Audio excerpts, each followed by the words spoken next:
నువ్వుంటే నా జతిక పార్ట్ 7. సీతకు అసలు అర్థం కాదు, ఎవరి మాట నమ్మాలి, ఎవరిని అర్థం చేసుకోవాలి అని అయోమయంలో పడిపోతుంది. సీత ఆధారాలు చూస్తే విక్రమ్ చెప్పింది నిజమని అనిపిస్తూ ఉంటుంది. విక్రమ్కి నాకు అబద్ధం చెప్పాల్సిన అవసరం ఏముంది? నేను రఘు విడిపోతే తనకు వచ్చే లాభం ఏంటి? రఘు నన్ను ఎప్పుడు మోసం చేయడని నా మనసు చెప్తుంది. నా బుద్ధి మాత్రం పదే పదే హెచ్చరిస్తూ ఉంది. ఏం చేయాలో అయోమయంలో ఉన్న సీతను కదిలిస్తూ, రాఘవ, సీత ఇంకా ఏంటి ఆలోచిస్తున్నావు? అక్కడ వచ్చి ఏవో 4 ఫోటోలు చూపించి ఒక వీడియో చూపించినంత మాత్రాన నాపై ఆ మాత్రం నమ్మకం లేదా నీకు అని రాఘవ అడిగిన మాటకు నిన్ను నమ్ముతున్నాను రాఘవ. కానీ ఇవన్నీ కూడా చూసిన తర్వాత కూడా నాకు ఏం చేయాలో అర్థం కావటం లేదు. అసలు ఏంటి సంబంధం? ఇవన్నీ నాకు చూపించింది అసలు నీ మీద అనుమానం వచ్చేలా చేసి తనకు అసలు ఏం ఉపయోగం ఉంది? మన మధ్య దూరం వస్తే తనకేంటి? ఇదే ఆలోచన. అయినా అమ్మాయి నీకు తెలుసని అంటున్నావు కదా, కానీ ఈ ఫోటోలో చూస్తే మాత్రం చెల్లెల్లా నాకు అనిపించటం లేదు. అలా నిన్ను తప్పు పట్టడం లేదు, నా ముందు ఉన్న నిజాలను చూసి అన్నాను అని అనేసరికి రాఘవకు కోపం వస్తుంది. సీత పిచ్చి ప్రవర్తనకి అసలు ఆలోచించలేకపోతుంది. కరెక్ట్గా చూస్తే అవి ఫేక్ ఫొటోస్ అని ఈజీగా ఎవరైనా చెప్పగలరు, కానీ తను ఉన్న కన్ఫ్యూజన్లో కూడా అది అసలు నిజమని తెలుసుకోలేకపోతుంది సీత. ఇక మహేంద్రవర్మ ఇంటి ఆఫీసులో ఆ రోజు రాత్రి గదంతా మౌనం. పెద్ద టేబుల్ మీద ఫైళ్ళు, ఫోటోలు. మహేంద్రవర్మ కుర్చీలో కూర్చొని ఆ ఫోటోని అయితే చూస్తూ ఉన్నాడు. సీత రాఘవ కలిసి నవ్వుతున్న ఫోటో అది. మహేంద్రవర్మ లోపలైతే ప్రేమ, ఇది బలహీనత, ఇది వాళ్ళని నేను వాడుకుంటా. అతని ఫోన్ తీసుకుని ఒకరికి ఫోన్ చేస్తూ ఉంటాడు. విక్రమ్, టైం అయింది, వెంటనే నెక్స్ట్ ప్లాన్లోకి వెళ్దాం అని చెప్పి ఫోన్ పెట్టేస్తాడు. అప్పుడు విక్రమ్ ఇక ఫోన్ పెట్టి ఆకాశం వైపు చూస్తూ మహేంద్రవర్మ చెప్పింది చేయాలా వద్దా అని ఆలోచిస్తూ ఉంటాడు. విక్రమ్ మనసులో అయితే, మహేంద్రవర్మ నీ గేమ్ పెద్దది, కానీ నేను కూడా చిన్నవాడిని కాదు. అలా అనుకోగానే విక్రమ్ పెదవులపై ఒక స్మైల్ అయితే వస్తూ ఉంటుంది. కానీ ఆ స్మైల్ వెనుక దాచిన బాధ కూడా కనిపిస్తూ ఉంటుంది. ఈ ప్రయత్నం ఎప్పటికీ ఫలించదు, నేను అనుకునేది జరుగుతుంది. సీత ఇంటి బయట అయితే జరిగిందంతా తలుచుకుని ఒంటరిగా కూర్చుని కన్నీళ్లు తుడుచుకుంటూ ఉంటుంది. ఆమె చేతిలో రాఘవ ఇచ్చిన చిన్న గిఫ్ట్. రాఘవ, నువ్వు నిజంగా నన్ను మర్చిపోయావా? అప్పుడే అక్కడికి విక్రమ్ వస్తాడు. విక్రమ్, సీత నువ్వేంటి ఇక్కడ ఉన్నావు అని విక్రమ్ని ప్రశ్నిస్తుంది ఆశ్చర్యంగా. విక్రమ్, నువ్వెందుకు వచ్చావు అని సీత అడుగుతుంది. నీకు ఒక నిజం చెప్పాలని వచ్చాను అని విక్రమ్ అంటాడు. విక్రమ్ మాట్లాడబోతూ ఉంటే అకస్మాత్తుగా ఒక కారు స్పీడ్గా వచ్చి ఆగుతుంది. కారులో నుండి 2 గుండాలు దిగుతారు. గుండా, సీత గారు, మీరు మాతో రావాలి. సీత భయంతో, ఎవరు మీరు? వెంటనే విక్రమ్ ముందుకైతే వస్తాడు. సీత ఎక్కడికి రాదు. లేదు, తను ఖచ్చితంగా మా వెంట రావాలి అంటే ఇక విక్రమ్ వాళ్ళ ముందుకు వెళ్ళి రాదు అని గట్టిగా చెప్పేసరికి రౌడీలలో ఒకరైతే విక్రమ్ పైకి వస్తారు. విక్రమ్ కూడా వెనుకొడుకు వేయకుండా రౌడీలు ముందుకు వెళ్ళి వాళ్ళని కొడుతూ ఉంటాడు. ఆ గొడవలో విక్రమ్కి కూడా గాయాలు అవడంతో, విక్రమ్ ప్లీజ్ వాళ్ళని వదిలేయండి, నా కోసం మీరు ఇలా దెబ్బలు తినకండి అని ప్రాధేయపడుతున్నా, నువ్వు ఇక్కడ నుండి దూరంగా ఉండు సీత అని చెప్పి విక్రమ్ రౌడీలందరినీ కూడా మట్టి కరిపిస్తూ ఉంటాడు. విక్రమ్ వారిని ఎదుర్కొంటూ ఉంటాడు. చివరికి గుండాలు వెనక్కి తగ్గి వెళ్ళిపోతారు. సీత ఆశ్చర్యంగా విక్రమ్ వైపు చూస్తుంది. నువ్వెందుకు నన్ను కాపాడావు? నువ్వెవరి వైపు? ఆ మాటకు విక్రమ్ కొంచెం సైలెంట్గా ఉండిపోతాడు. నేను ఎవరి వైపు ఉన్నానో ఇప్పుడు చెప్పలేను, కానీ ఒక విషయం మాత్రం నిజం, నీకు ప్రమాదం ఉంది సీత. నాకు ప్రమాదమా? అయినా నాకు ప్రమాదం తలపెట్టే వాళ్ళు ఎవరు? విక్రమ్, నేను ఎవరికి ఏ అపాయం తలపెట్టలేదు, నా వల్ల ఎవరూ బాధపడలేదు. అటువంటిది నాకు ఎవరి వల్ల ప్రమాదం ఉంది? అసలు నా వెనుక ఏం జరుగుతుంది? నువ్వు నా దగ్గర ఏదైనా దాస్తున్నావా? అసలు నువ్వు నన్ను రక్షించడానికి వచ్చావా, లేదా నీ ట్రాప్లో నన్ను చిక్కుకునేలా చేస్తున్నావా? చెప్పు విక్రమ్, నీ మనసులో ఏముందో చెప్పు. ఒక్కొక్కసారి నిన్ను నమ్మాలనిపిస్తుంది, ఒక్కొక్కసారి నీపై పూర్తిగా అనుమానం పెరుగుతుంది. ఏది నిజమో ఏది అబద్ధమో తెలుసుకోలేకపోతున్నాను. నీకు ప్రమాదం పొంచి ఉంది, అది మాత్రం నిజం. ఏమిటది?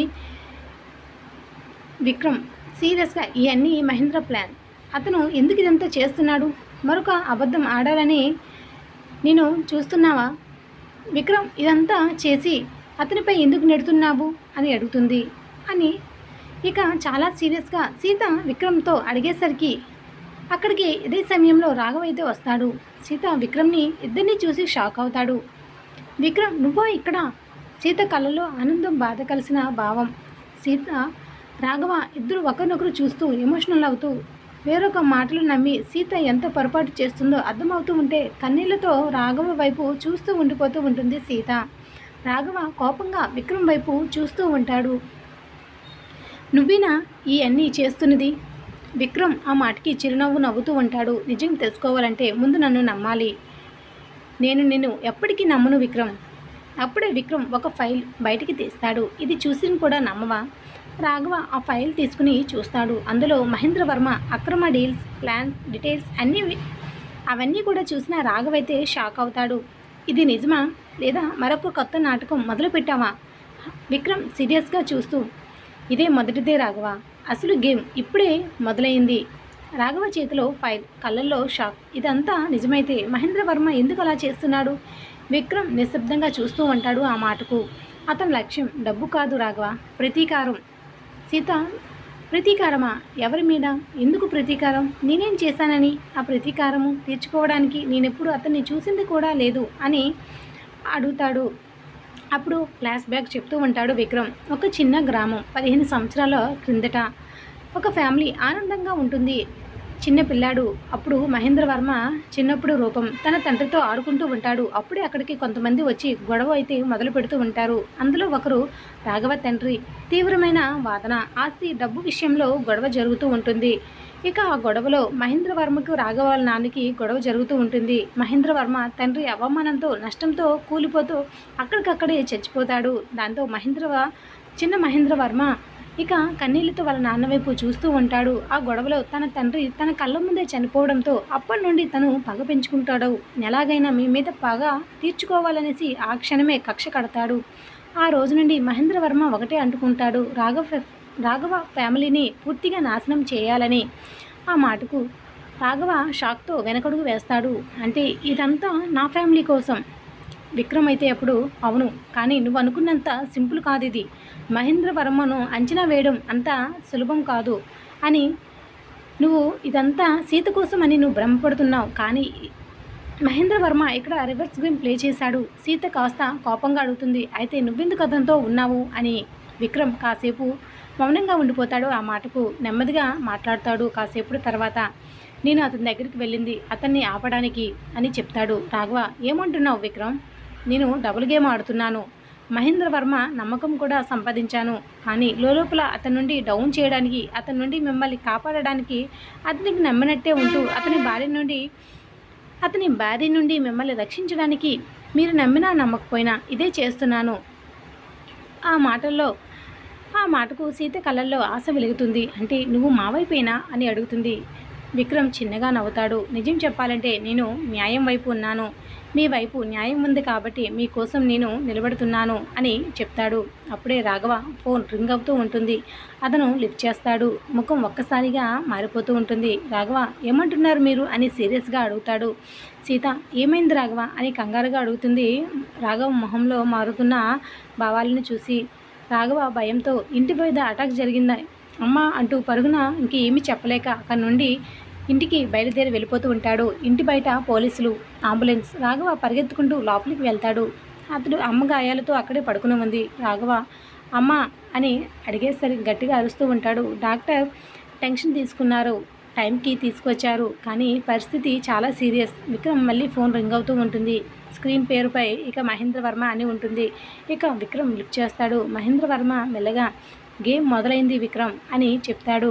ఈ ఫ్రెండ్ ఎంతకాలం సేఫ్గా ఉంటారో చూద్దాం అని అంటాడు. విక్రమ్ కోపంగా, ఇది ఆపు మహేంద్ర వర్మ అయితే ఆ మాటకు, నువ్వు నన్ను ఆపలేవు. ఇది ఏమనుకుంటున్నావు విక్రమ్? పూర్తిగా నమ్మి నా ప్లాన్ ఎంత నీకు చెప్పేస్తానని నువ్వు అనుకున్నావు కదా. ఇది ఎప్పటికీ జరగదు. తక్కువ అంచనా వేశావు విక్రమ్. నా దగ్గర పనిచేస్తూ నన్ను నమ్మించి వాళ్ళకి ఫేవర్గా ఉన్నావు కదా. భలే ఆట ఆడావు. ఇప్పుడు కదా అసలైన ఆట మొదలైంది. నిన్ను నమ్మినట్టే నమ్మి నా ప్లాన్ నీకు మొత్తం చెప్పేశాను అని అనుకున్నావు కదా. కానీ నా ఆటలో నువ్వు కూడా ఒక పావువే. ఆ మాటకు విక్రమ్ కళ్ళల్లో కోపం. నేనుండగా నువ్వు ఏమీ చేయలేవు. మహేంద్ర వర్మ మర్యాదగా పగ ప్రతీకారం లేకుండా ఉంటే నువ్వు ఈ భూమి మీద ఉంటావు. లేదంటే మాత్రం నీకు చాలా ఆశలు వదులుకోవాల్సి వస్తుంది. ఇంతకుముందు ఒక లెక్క, ఇప్పుడు ఒక లెక్క. వాళ్ళ ముందు అది నువ్వు గుర్తించుకుంటే మంచిది. నేనేంటో నీకు పూర్తిగా తెలుసు మహేంద్ర. నాతో ఆట అంత సులభం కాదు. నువ్వు అసలు ఆట మొదలు పెట్టకు. అంత మంచిది కాదు అని డెడ్లీ వార్నింగ్ ఇస్తాడు విక్రమ్ అయితే. ఆ మాటకు మహేంద్రవర్మ కూడా నవ్వుతూ నాకే వార్నింగ్ ఇస్తావా కుర్రకుంక? నీ పని నీలాంటి వాళ్ళను అందరినీ చూసి నేను ఇక్కడి వరకు వచ్చానురా. విక్రమ్ కోపంగా ఆ మాటకి ఫోన్ కట్ చేస్తాడు. వీడి ఆట ముగించాలి అని అనుకుంటూ వెనక్కి తిరిగేసరికి అక్కడ రాఘవ కన్నీళ్ళతో వాళ్ళ అమ్మ పక్కన కూర్చొని ఉంటే మరొక పక్క సీత రాఘవ వాళ్ళ అమ్మగారు ఉండడంతో బాధగా ఇక రాఘవ కూడా సీత కూడా అలాగే కన్నీళ్ళు కారుస్తూ ఉంటుంది. రాఘవ పక్కనే సీత భయంతో నిలబడి ఉంటుంది. తర్వాత ఏం జరగనుంది? మహేంద్ర మరొక ప్లాన్ ఏం చేయనున్నాడు? ఈసారి విక్రమ్ ఏ విధంగా అడ్డుకొనున్నాడు? లేదా రాఘవ మహేంద్ర ప్లాన్కి బలి కానున్నాడా లేదా? వచ్చే ఎపిసోడ్ మిస్ కాకండి. ఇది రోజు episode like the video. Thanks for listening.